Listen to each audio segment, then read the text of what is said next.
soy María Pérez y formo parte del equipo de SEX. En esta nueva entrega de SEX Cultural nos encontramos con Azahara Palomeque, escritora y periodista española.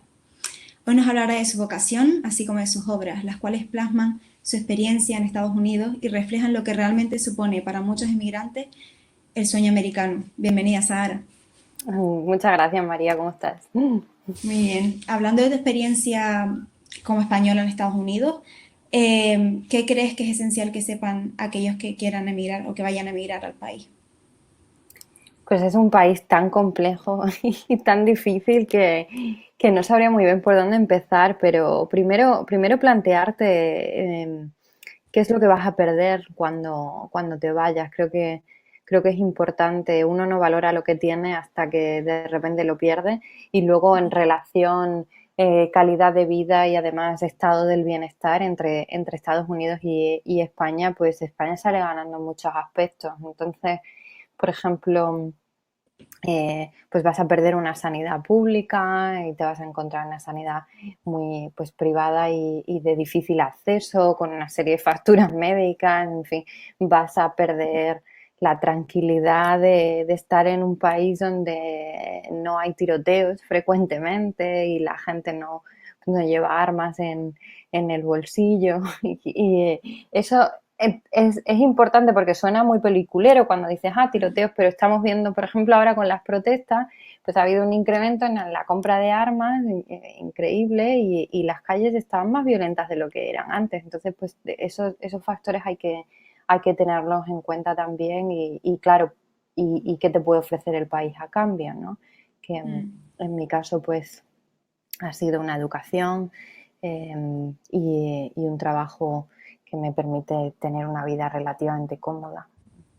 Claro, eso te iba a preguntar también, que siendo escritora en Estados Unidos, ¿qué dificultades se te han presentado y qué destacarías de la experiencia, algo positivo?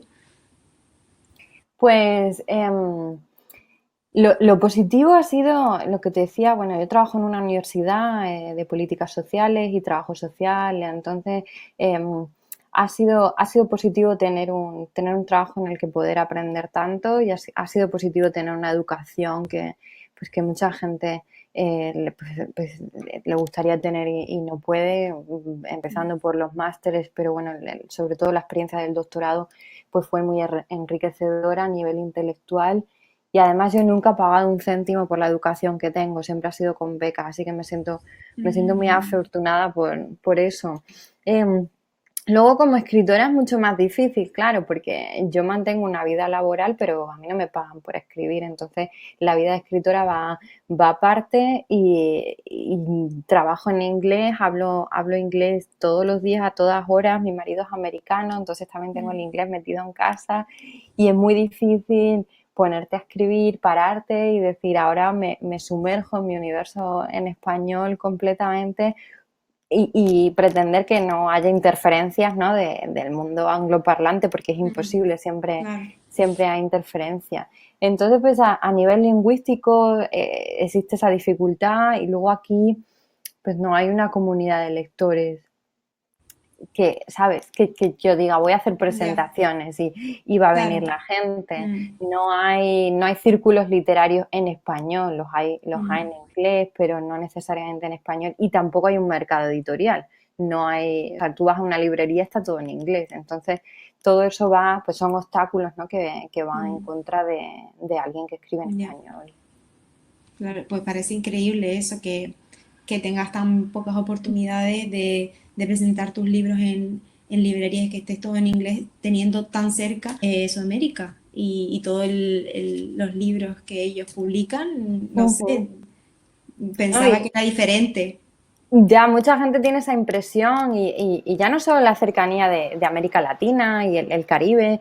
Es que dentro de Estados Unidos hay 50 millones de hispanohablantes, hay comunidades migratorias enormes, pues de muchos, de Centroamérica, de México. Tenemos Puerto Rico, que es legalmente es Claro. parte de Estados Unidos, pero Mm, bueno, la isla habla español. Y aún así, a nivel literario, pues es muy, es muy pobre porque no se fomenta la cultura en Mm, español, lo contrario, se suprime lo máximo posible, ¿no? Entonces mm, es muy difícil tener una vida cultural en español. Están los departamentos de español en las universidades, que son además departamentos un poco periféricos, y luego están las comunidades migratorias de inmigrantes que tienen su cultura y sus tradiciones, pero no necesariamente la literatura destaca entre Qué esa... curioso eso, porque Sí, pensaba que sí, era totalmente diferente. El otro día sí. también estaba hablando con una escritora que ella es india, Ujú, pero viene de India, pero vive en San Francisco. Y me dijo que, claro, que ella, como venía de la India, pues sabía, pues eso, francés, había casi ujú. perdido el hindi, pero eso, sabía varios idiomas. Y que la mayoría de la gente de Estados Unidos, como tienen tan intrínseco eso de que solo su idioma vale para, o sea, que pueden básicamente ir por todo el mundo y que lo van a entender, Sí. no hacen el esfuerzo de aprender otro idioma. No se hace el esfuerzo y tampoco se No, no fomenta se desde quiere. las instituciones, tampoco. O sea, es justo lo contrario. Además, el español, si tú vas hablando francés por la calle, no te va a pasar nunca nada, pero si vas hablando español, pues ya ha habido casos de gente que las han arrestado o les han dicho algo o las han agredido de alguna manera, aunque fuera verbalmente, por hablar español, porque el español tiene unas connotaciones, es un lenguaje muy denigrado y tiene unas connotaciones raciales y racistas, Claro, pues, que lamentablemente hacen que no se fomente, lo contrario. aquello ya me imagino que será mucho más pragmático que aquí. Sí, pragmático es una buena palabra, desde luego. Hay una penetración del pragmatismo hasta niveles insospechables, pero es una vida más fría, mucho más individualista, es muy difícil conectar con la gente. La gente te ve, te saluda, te dice how are you y cuando le vas a contestar ya se ha ido. Entonces es realmente el lenguaje es muy formulaico, la gente habla con códigos, se expresa con códigos como, pues eso, how are you, pero no te contestan, y cosas así como un lenguaje que ya está en fórmulas y lo empleas y no te estás comunicando con Mm, la gente realmente. Hay muchísima segregación, entonces es muy difícil pues tener cualquier tipo de interacción con gente que no sea de tu clase social, de tu raza, está todo muy escogido. mm, Que en España en ese sentido pues hay más interacción con la gente y hay mm, una clase media también más extendida que permite mm. que, no sé, un médico vaya y se tome un café con el fontanero. Eso aquí no pasa. Entonces, Ya. entonces es un No empobrecimiento hay, cultural. mm, no hay comunicación entre comunidades. No, tienen realmente un problema de comunicación y si a eso le sumas pues la barrera lingüística y el hecho de que hay un racismo endógeno que Mm, yo también he sufrido hasta cierto punto porque mis rasgos aquí se consideran que son de Oriente Medio, la gente piensa que soy turca. Pues sí, la verdad es que es complicado establecer pues cualquier tipo de comunicación o relación de amistad incluso, ¿no? Con la claro. gente, es difícil. Mm. Y hablando un poco así de tus obras, por qué decidiste escribirlas, cómo comenzaste y sobre tu última obra también, Año 9. Llevo muchísimos años escribiendo y en 2015 se publicó mi primer libro, después de ya los poemas de hecho los escribí en 2011, pero bueno, tardé bastante en publicar y el primer libro se llama American Poems, que tiene el título en inglés y es precisamente pues un poemario que cuenta la historia de mi llegada al país y la transición de considerarme estudiante internacional que llega aquí a hacer un máster como yo llegué en principio a considerarme inmigrante porque fueron años muy duros, cuenta los años de la crisis y 2000, a partir de 2009, el 2011 precisamente además fue el 11M, entonces son momentos muy complicados en la historia española también que hacen que volver sea imposible y poco a poco empieza a adquirir una conciencia de inmigrante que se ve en el libro. Es un libro además que al principio se leyó muy poco y ahora la gente lo está leyendo otra vez porque ahora que estamos en crisis otra vez se está recordando mucho qué pasó con los que nos fuimos entonces, ¿no? Y luego publiqué 2 poemarios más, En la ceniza blanca de las encías y RIP, Rest in Plastic, que son parte del mismo proyecto, son los poemas los escribí al mismo tiempo, pero por cuestión de formato decidí sacarlos en años distintos y en libros distintos. Y son poemarios donde el tema de la migración está presente, pero no de forma preponderante. Fueron unos años muy difíciles, yo tenía una depresión horrible y son poemas muy desgarrados. Hay mucha exploración del lenguaje también, una apelación muy fuerte a la emoción, pero son poemas muy, muy desgarrados. Y Año 9 es un libro de crónicas que lo tengo por aquí, de hecho, y salió este año en febrero y es completamente distinto, o sea, es un giro radical en lo que llevaba haciendo antes, porque primero es mi primera obra en prosa, son crónicas, son más tipo ensayo, son 16 ensayos que reflexionan sobre Estados Unidos desde mi experiencia inmigrante, pero sobre problemas estructurales que afectan a este país.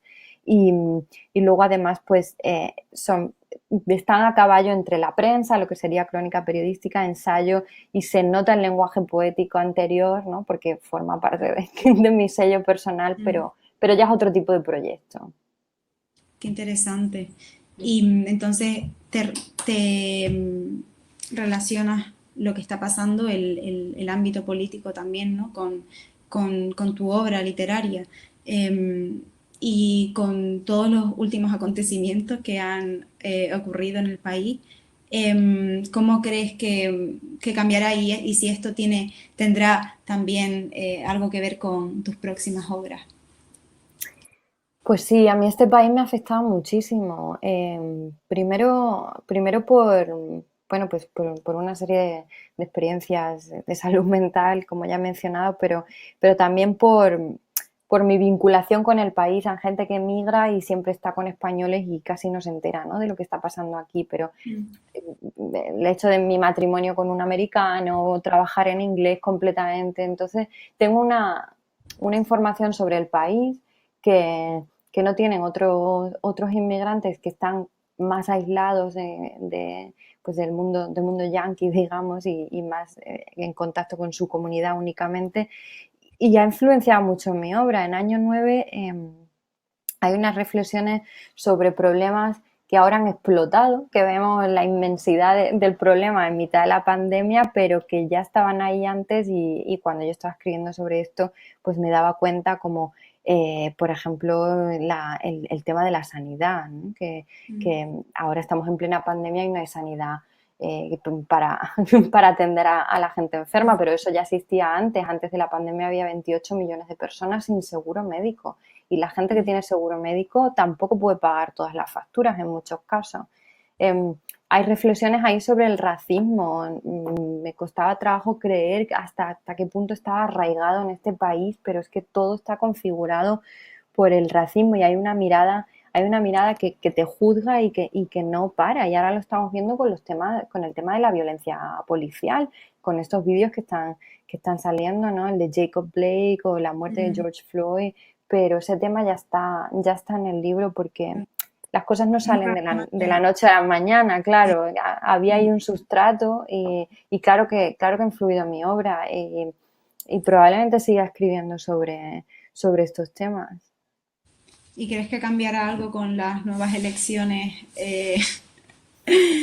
con el enfrentamiento que ahora hay con Joe Biden y Donald Trump? ¿Crees que habrá un cambio en la sociedad estadounidense? ¿Tienes esperanza o no? Creo que a nivel de conciencia social está habiendo un cambio. Creo que mucha gente, primero, ha adquirido conciencia de que vive en un imperio en decadencia, ¿no? Del declive del país en comparación con con otros Del, países. también, ¿no? Del sueño americano. Efectivamente, la caída del sueño americano y además un país que es tan rico, que es que eso es lo más sangrante, ¿no? Es un país donde hay un montón de capital económico, pero no se invierte en ningún tipo de política social. Entonces, eso sí que está despertando esa conciencia. Y luego también en la conciencia sobre el racismo que ya existía, pero la veo pues en Mejor. un crecimiento exponencial, ¿no? Por lo que está pasando, las protestas. Pero al mismo tiempo hay una, esa es la reacción, pero hay una contrarreacción que es incrementar la presencia policial, el crimen ha subido, más compra de armas, entonces no sé, ahora mismo la verdad no creo que se pueda solucionar nada a nivel estructural. Estos problemas están tan arraigados y además no solo no los ha provocado Trump, o sea, son problemas que vienen desde, Sí, pues, claro. Trump solo los ha... desde ¿no? Reagan, ¿no? O sea, desde Nixon, Reagan, em, ya se puede hablar de este tipo de problemas y no va a solucionar mucho a nivel estructural que gane Biden. Sí que puede abrir el camino para que haya cierto progreso de aquí en adelante. Claro. Si gana Trump, va a seguir el declive. Sí, La sí, claro. decadencia va a ser absoluta, Ya. por desgracia. Ya, pero yo veo también que eso, mucha gente, claro, está también la otra parte, que obviamente, pues eso, o sea, que se ha incrementado muchísimo la violencia, la policía está mucho más presente en las calles, pero después también veo por otra parte que muchos ciudadanos han comprado libros, han comprado libros sobre autoras que antes a lo mejor o autores que antes a lo mejor no hubiesen comprado, por ejemplo, de mujeres de color, que cuentan su experiencia sobre la emigración en Estados Unidos, sobre cómo han pasado de ser de una familia que, no, que venía sin documentos a ahora ser ciudadana estadounidense. Y creo que por esa parte sí que está habiendo una conversación real entre, que no había habido antes en la sociedad americana, por lo menos por lo que yo veo en las redes Que sociales. no, tienes razón. Ahí es lo que te decía el tema de la concienciación social. Esa conversación pública está ocurriendo en las redes, está ocurriendo en las universidades, yo lo veo, y cada vez más. Además, está ocurriendo también un fenómeno que creo que es importante y apoyo, que es que las voces negras se están sintiendo cada vez más empoderadas como para tener una opinión. Y yo lo veo en mis estudiantes negros, por ejemplo, ¿no? Que dicen, no, pues nos vamos a quejar por esto y por lo otro. Y yo, vale, pues me parece muy bien quejaros, ¿no?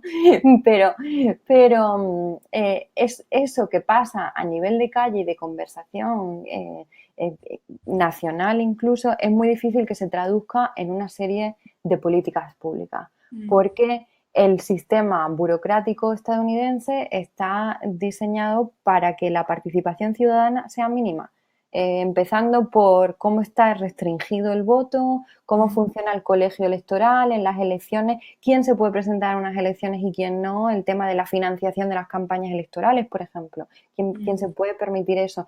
Entonces, hay una serie de mecanismos que restringen esa participación política y es muy difícil una transformación que Cualitativa. realmente notable, claro. Se pueden producir pequeños cambios, pero es muy complicado que lleguen al aparato burocrático e institucional de este país. Bueno, pues vamos a ver qué ocurre. Yo también estoy deseando que haya un mínimo de progresión, un mínimo de esperanza, porque lo necesitamos también en el mundo. Sí, no, además es muy importante lo que pase aquí a efectos de influenciar pues la política europea, la política latinoamericana, entonces es bueno, la política mundial. Así que esperemos ahora mismo en cuanto a encuestas hay tan poca diferencia que es imposible decir eh, quién va a ganar. Yo tengo mi opinión personal, pero me la voy a guardar. Pero bueno, es muy difícil. La verdad es que los medios no son capaces ni siquiera de decantarse por un candidato. Todo el mundo dice, bueno, Biden va ganando, pero puede ser que Trump también. Y no sabemos Ya. qué va a pasar de aquí al 3 de noviembre. Bueno, pues ya el 3 de noviembre nos informaremos, estaremos atentos también a tus redes sociales, que siempre Desde luego. cuentas todo lo que pasa por ahí en Estados Ujú. Unidos. Y para terminar la entrevista, quería preguntarte ya qué consejo le darías a un aspirante a escritor o escritora. Pues lo primero es escribir. Y parece una tontería, pero mucha gente dice, ay, no, a mí me gusta mucho escribir, pero es que no me da tiempo. Cuando llego a casa estoy muy cansado y me apetece tomar una cerveza. Bueno, tómate la cerveza, pero escribiendo. Hay que ponerle muchísimo tiempo